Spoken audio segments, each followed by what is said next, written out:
सत्संग।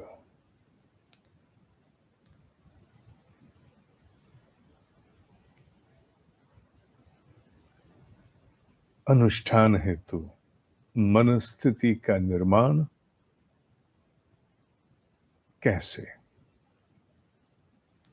इस श्रृंखला में अब मात्र एक आध दिन का कार्यक्रम और रहेगा। उसके उपरांत फिर नए विषय पर सत्संग आरंभ होगा।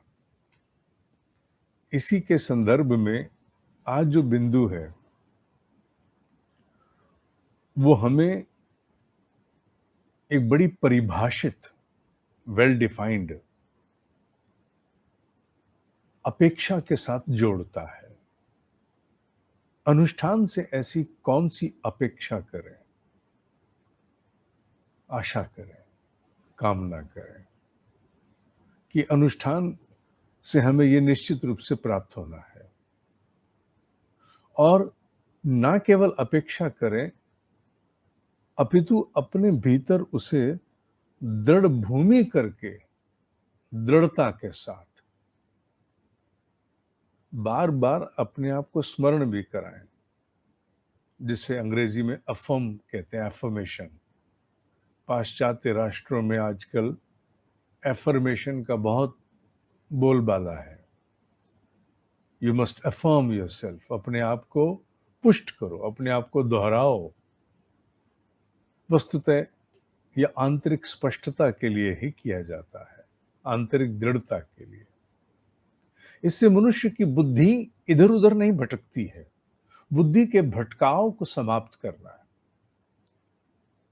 अनुष्ठान से प्राप्त होने वाली ऊर्जा, शक्ति, वो हमारे भीतर के संशय, हमारे भीतर के भय, हमारे भीतर की अनेक प्रकार की उथल पुथल, हमारे अनेक प्रकार के अभाव, अज्ञान, अशांति, उनकी बलि न चढ़ जाए। और अगर हम भीतर स्पष्ट हैं, पुष्ट हैं, वी अफर्म, वी कंफर्म, तो वो ऊर्जा बिखरेगी नहीं, वो ऊर्जा कहीं नहीं जाएगी। वो ऊर्जा निश्चित रूप से हमारे काम आएगी। इसलिए बहुत से साधक अनुष्ठान होते हुए भी, करते हुए भी, देखो, मन का ना लगना, माला करते समय मंत्र पे मन ना टिकना, ध्यान ना लगना, ये सारे विषय तो अनभ्यास के कारण है कि अभ्यास नहीं है। अभी मन उतना अधिकार में नहीं आया, इसलिए मन भटकता है। ये तो बात समझ में आती है, बिल्कुल समझ में आती है। कोई बात नहीं, आपका मन नहीं भी टिके, आप अपने संकल्प को पूरा करो। शब्द की ऊर्जा, शब्द की शक्ति आपको मिलके ही रहेगी, उससे आपको कोई वंचित नहीं कर सकता। हाँ, ठीक है, पूर्ण एकाग्रता हो और साथ में प्रकाश का ध्यान भी साथ में हो तो लाभ बहुत बढ़ जाता है। पर ना भी ध्यान टिके, ना भी लगे, ना भी प्रकाश स्थिर हो, तो शब्द की ऊर्जा की शक्ति जो अमोघ है वो तो आपको मिलनी है ना। वो भी क्यों गवाई जाए, उसे तो आपके हिस्से में आना ही चाहिए। मनुष्य धन कमाता है, ठीक है, आवश्यकताओं की पूर्ति के लिए करता है, तो धन की सुरक्षा भी तो करता है ना।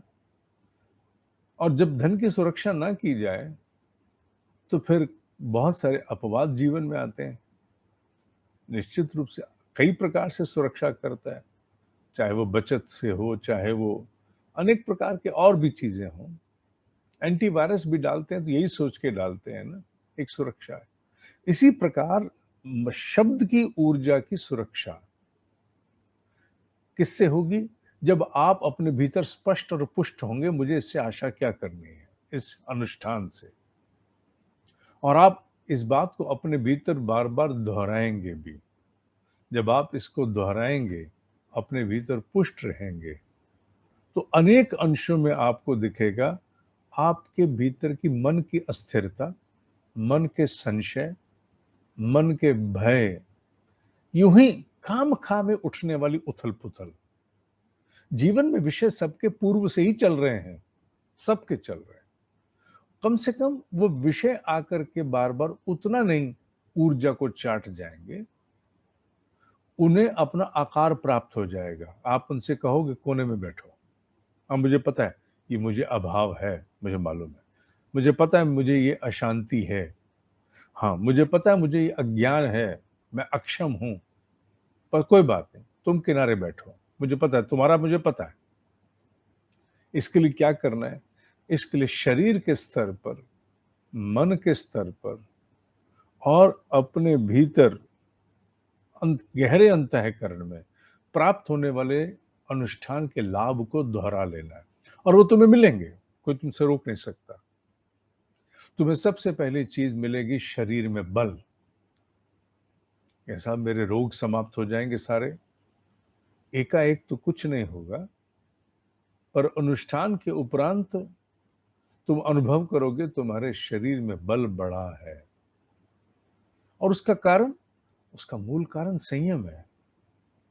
सब मेरा तो पेट भी फिर भी खराब रहा, ये रहा वो रहा, उसके लिए तुम्हें बाकी चीजें भी तो देखनी है ना, अपने आहार इत्यादि को, सुपाच्य स्वरूप को, अपनी प्रकृति को, अपनी चल रही पूर्व की समस्या का भी तो अवलोकन करना है। अन्यथा अनुष्ठान से मनुष्य के शरीर में बल बढ़ता है, उसके शरीर में स्फूर्ति, सक्रियता आती है। यह अनुष्ठान का बहुत बड़ा लाभ है। अनुष्ठान से क्या आशा करें? मेरे शरीर में स्फूर्ति आएगी। जितने अंशों में मैंने अनुष्ठान किया, जितने अंशों में मेरे भीतर लेथार्जी, तमस, ढीलापन था, उसके अनुपात में अब मुझ में अनुष्ठान के उपरांत एक स्फूर्ति है, एक ऊर्जा है। ये शरीर के स्तर पर मिलने वाला लाभ है और इसे तुम दोहरा सकते हो अनुष्ठान के दौरान भी, कि मुझे शरीर में बल प्राप्त होगा, निश्चित रूप से बल प्राप्त होगा। और संयम से तो वैसे ही बहुत कुछ हो जाता है। ये आशा अपेक्षा अनुष्ठान से स्थिर कर लो। अनुष्ठान आत्मबल देता है, मनोबल बढ़ाता है। तुम आशा कर सकते हो कि अनुष्ठान तुम्हारे भीतर के संकल्प को, तुम्हारे भीतर की दृढ़ता को, जो हर छोटी बात पर मरने लगती है, उसमें बल देगा। तुम छोटी छोटी बातों पर यूं ही नहीं मरोगे। पर एक ध्यान रखना, मैं बार बार साथ में जोड़ रहा हूं, आशा उतनी जितना प्रयास। तुम 11,000 के अनुष्ठान से 1.25 के अनुष्ठान जितना लाभ चाहोगे, तो वो होगा नहीं होगा। और भी तुम 1.25 का कर नहीं सकते, तो इसका मतलब तुम खिन्न हो जाओ। मूर्ख, खिन्न क्यों हो जाओ? अरे 11,000 का तो शुरू कर लिया, अभी तक तो खाली बैठे थे, कुछ नहीं हो रहा था, अब 11,000 पे आ गए। 1.25 पे, अरे कुछ ही दिनों में आ जाएंगे, इसमें क्या है? तो शरीर में स्फूर्ति तुम आशा करो, तुम्हें अनुष्ठान देगा। और अपने आप से कहो कि मुझे शरीर में स्फूर्ति आएगी, निश्चित आएगी। अनुष्ठान के दौरान भी आएगी और अनुष्ठान के उपरांत तो आएगी आएगी। और भीतर आत्मबल, आत्मबल है दृढ़ता। हर छोटे संशय से खिन्न नहीं होगे तुम, हर छोटी बात से एकदम से परेशान नहीं होगे। बड़े विषय जीवन के जो पूर्व में चल रहे हैं, ठीक है, वो यथावत रहेंगे, पर उनके प्रति भी तुम में एक अंतर आएगा। अभी तक जान निकल रही थी, अब नहीं निकलेगी। हाँ, तुम आश्वासन ले लो, तुम्हें अब जान नहीं निकलेगी। क्यों?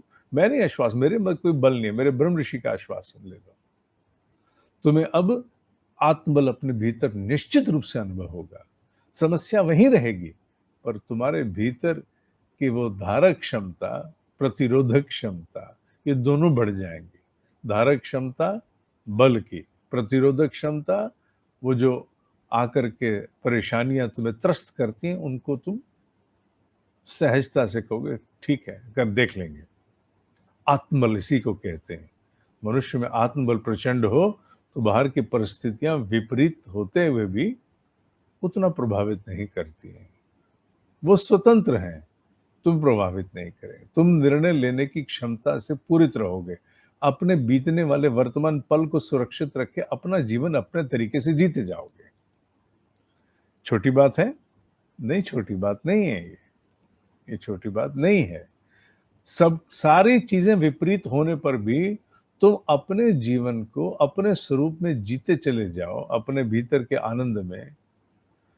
हाँ, ठीक है, वो जो एक अभाव है वो तो है, पर उस एक अभाव की चादर पूरे जीवन पर नहीं ओढ़ोगे तुम। सामान्यतः जब मनुष्य में आत्मबल नहीं होता, तो पता है क्या होता है? जीवन में एक कोई कारण अभाव का या कष्ट का, वो पूरे जीवन पर चादर डाल देता है। पर आत्मबल विकसित होने से वो नहीं होगा, वो यथावत होते भी तुम्हारे जीवन के प्रवाह वो सुरक्षित होने आरंभ हो जाएँगे। तो तुम आशा करो, तुम्हें शरीर में स्फूर्ति मिलेगी। तुम आशा करो, तुम्हारा आत्मबल बढ़ेगा और तुम आशा करो कि मैं अपने गहरे अंतःकरण से निश्चित रूप से जुड़ूँगा, मुझे स्पष्टता प्राप्त होगी। अभी जो सब कुछ धुंधला है, उथला-पुथला है, ऐसे-ऐसे काँपते हैं हाथ हर चीज़ पर, वो खत्म हो जाएगा। ये तीसरा लाभ है, अपने गहरे अस्तित्व से संबंध बनेगा, अपने ही भीतर के। क्या उसे आत्म तत्व कह दें? हाँ, कह दो। तुम्हारा अपने आत्म तत्व से संबंध बनेगा, अधिक स्पष्टता और स्थिरता प्राप्त होगी। ये तीसरा लाभ है। ये तीनों लाभ तुम्हें मिलेंगे। जब तुम्हें आंतरिक स्पष्टता, स्थिरता प्राप्त हो, अपने गहरे आत्म तत्व से संबंध स्थापित हो, निकटता प्राप्त हो, तो क्या तुम्हारे जीवन में आने वाले सभी विषयों के प्रति तुम्हारी प्रतिक्रिया, एबिलिटी टू रिस्पॉन्ड, रिस्पॉन्सिबिलिटी, वो बदल नहीं जाएगी। एबिलिटी टू रिस्पॉन्ड, प्रतिक्रिया देने की तुम्हारी योग्यता बदल जाएगी, निश्चित रूप से बदल जाएगी। ये 3 लाभ तुम अपने आप को पूरी तरह पुष्ट करके कहो कि ये मुझसे कोई छीन नहीं सकता, मुझसे कोई ले नहीं सकता, ये मुझे अनुष्ठान देगा। और अपने आप को नित्य स्मरण कराओ, मुझे इससे शरीर में स्फूर्ति मिलेगी, मुझे इससे आत्मबल मिलेगा, मुझे इससे अपने आत्म तत्व की निकटता मिलेगी। जैसे-जैसे आत्म तत्व की निकटता मिलती है, बहुत कुछ जो बादल हैं वो छँटने शुरू हो जाते हैं, भीतर के असमंजस, अस्थिरता इत्यादि के। ये 3 आशाएँ तुम बिल्कुल मुख्य करो। ब्रह्म ऋषि का आश्वासन है, ये अनुष्ठान के अनुपात में 11,000 से 1.25 लाख की आशा ना करना बाबू। पर हाँ, 11,000 से 11,000 का निश्चित रूप से तुम्हें लाभ मिलेगा, उतने अनुष्ठान का लाभ मिलेगा। वो तुमसे कोई रोक नहीं सकता है, वो तुम्हारा अधिकार है। तुम्हारा मन नहीं टिका, तो भी तुम्हें मिलने वाला है। अच्छा, ये तो बहुत बड़ी बात हो गई साहब, इसका मतलब मैं तो यही सोचता रहती हूँ कि मेरा मन तो अनुष्ठान में लगता नहीं है। तुम ये सोच-सोच के वो जो कुछ आ रहा है उसको भी गँवा देते हो। घर आती हो, कहते हैं घर आती लक्ष्मी को लात नहीं मारो, है ना? तो घर आती शक्ति को तुम क्यों लात मारते हो? अनुष्ठान से आ रही है शक्ति। शब्द की ऊर्जा, शब्द की सामर्थ्य अपने अनुरूप बल लेके आ रही है, तुम्हारे शरीर में, तुम्हारे मन में, तुम्हारे गहरे अंतःकरण में, और तुम उसे अनेक प्रकार के अपने आंतरिक असमंजस से लात मार देते हो। उसको गांठ बांध के सुरक्षित करना है, गांठ बांध करके सुरक्षित करना है। और उसे सुरक्षित करने का तरीके यही है, अपने आप को बार-बार दिन में स्मरण करा दो। वैसे तो 5 बार अलार्म लगाने के लिए कहा मैंने, 5 बार याद कराओ अपने आप को, जब पर बैठते समय भी, मुझे इससे शरीर में स्फूर्ति मिलेगी। और ये कहो कि मुझे मिलेगी, मिलेगी। कहो कि मुझे निश्चित रूप से इससे आत्मबल प्राप्त होगा। मुझे निश्चित रूप से इसके द्वारा आत्म तत्व की निकटता, अंतरात्मा की निकटता प्राप्त होगी।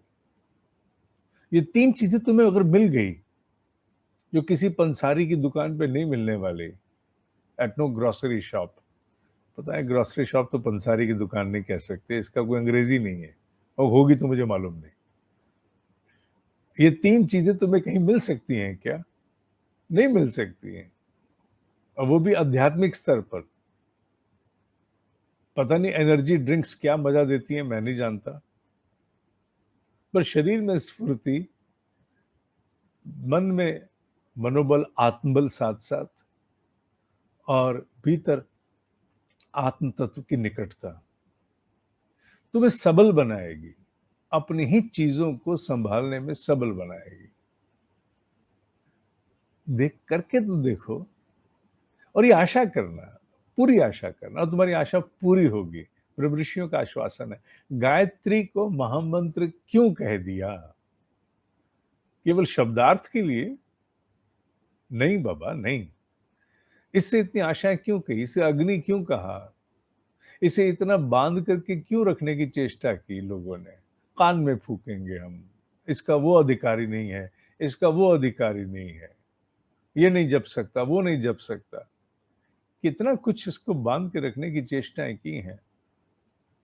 जबकि कहीं कोई वेदों में कोई इस प्रकार का बंधन नारी के प्रति, पुरुष के प्रति नहीं है। बहुत सारे मुझे मेल आती है, स्त्रियों को वर्जित है। पंडित मदन मोहन मालवीय जी ने इसका निष्कर्ष एक बार के लिए निकला दिया था। उन्होंने बहुत बड़ी धर्म संसद बुलाई थी। पूरे राष्ट्र के ज्ञानी बुला करके उनसे कहा था, मुझे ये बता दो कि आर्ष ग्रंथों में, वेदों में कहीं है कि महिलाएं नहीं जप सकती? कोई उत्तर नहीं आया। इसलिए इस महाशक्ति को, इस पर सभी का अधिकार है, और सभी को इस महाशक्ति से लाभ मिलता है। हाँ, हर वैज्ञानिक कार्य करने के लिए एक प्रोसीजर तो है ना, कुछ सावधानियाँ तो है ना। मैं बार-बार चाय का उदाहरण क्यों देता हूँ? क्योंकि कहने में सबसे सरल कार्य है, और क्योंकि मैं चाय पिछले 30 साल से बना रहा हूँ, मैं जानता हूँ कि वो कितना सरल सा कार्य होते हुए भी एक जिह्वा और दूसरी जिह्वा के साथ उसमें ज़रा-सा भेद कर दीजिए, चाय बेकार हो जाएगी। किसी की जीभ को कैसी, किसी की जीभ को कैसी। हर जीव की चाहत के अनुसार उसकी चाय होती है। इसलिए प्रोसीजर तो अपनाना पड़ेगा ना, तो प्रोसीजर अपनाना है बाबू, प्रक्रिया अपनाओ, जिससे पुष्ट करो, आने वाली ऊर्जा को जाने मत देना। ये ध्यान रखना, शरीर में स्फूर्ति, मन में मनोबल, आत्मबल, हालाँकि आत्मबल विषय थोड़ा मन से अलग हो जाता है, फिर भी जोड़ रहा हूँ, और गहरे अंतःकरण में आत्म तत्व की निकटता। ये 3 लाभ मिलने से बहुत कुछ बदलेगा, और इस बार तो बदल के कर रहेगा। ये आश्वासन है तुम्हें, ये तुम्हें आश्वासन है, तुम करके देखो। मेरा नहीं, मेरी क्या बिसात है, ब्रह्म ऋषि का आश्वासन। ओम ही सत्य है, ओम ही सत्य है, ओम ही सत्य है।